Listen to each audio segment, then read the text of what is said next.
So I'm Dr. Alex Petrushevski, and today I'm going to be talking to you about bone health through the lens of low carbohydrate medicine and nutrition. So I'm mainly going to be talking about osteoporosis today. Osteoporosis is literally porous bones, and it's a condition of weak and fragile bones with a characteristic low bone density, which confers a higher risk of the bones fracturing in the long term. And it's becoming increasingly common in the Western world. It's often undertreated and unrecognised because in part it's typically a clinically silent disease unless it manifests in a fracture. However, in the clinic, if I'm looking at patients, one clue I will look for is if a patient's height is continuously going down over the years, especially if they've got this characteristic stooped posture, then that's a bit of a giveaway. Of all the complications of osteoporosis, hip fracture is generally the most feared one because not only do you get the pain, the hospital stay and the potential surgery with it, but it carries a fairly significant associated mortality risk as well. Some common risk factors for osteoporosis include advancing age, being female, and if you are female, early menopause. Gut malabsorption states all increase the risk of osteoporosis, so that includes things like inflammatory bowel disease, celiac disease, and also post-bariatric surgery, so we see a lot of those patients in our clinic as well. Autoimmune diseases like rheumatoid arthritis and hyperthyroidism increase your risk, as do certain commonly used medications, including corticosteroids and proton pump inhibitors, which we will commonly use for patients with reflux or stomach issues. As well as anti-epileptic medications, which are used for patients with seizure disorders.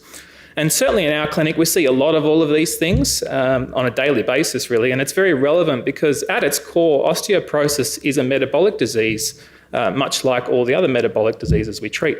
Now, most people look at bones and think that they're pretty static organs, but actually the truth is they're very metabolically active, not too unlike fat cells, for instance. So our bones are constantly being broken down and remade, primarily through the work of two types of cells. So osteoclasts help us break down old bone and create space for osteoblasts to lay down some new, fresh, healthy bone. And this process continues indefinitely. This remodeling process helps our bones adjust their structure to meet our changing needs. So think about weight loss or weight gain or growth spurts during adolescence as common examples. It also helps us repair small amounts of damage in the bone matrix and prevents accumulation of old, poor quality bone, along with maintaining very tight levels of calcium in the blood. So in an ideal state, this balance of breaking down old bone and making new bone should be fairly balanced. But if we end up in a state where we're breaking down more bone than we are laying, we can run into problems with low bone density. In our clinical practice, the most common way to measure bone density is with a DEXA scan, which stands for dual energy X-ray absorptiometry, which is basically two low-dose X-ray beams passed over the body, and the X-ray dose is much less than a standard X-ray. And so with this, we can assess someone's lean mass and their skeletal density, along with being able to measure their body fat percentage very accurately. So we'll often do it for patients for that reason alone in our clinic. Now, this bone density can be expressed in absolute terms, so grams per centimetre squared, or as a T-score, which is more common.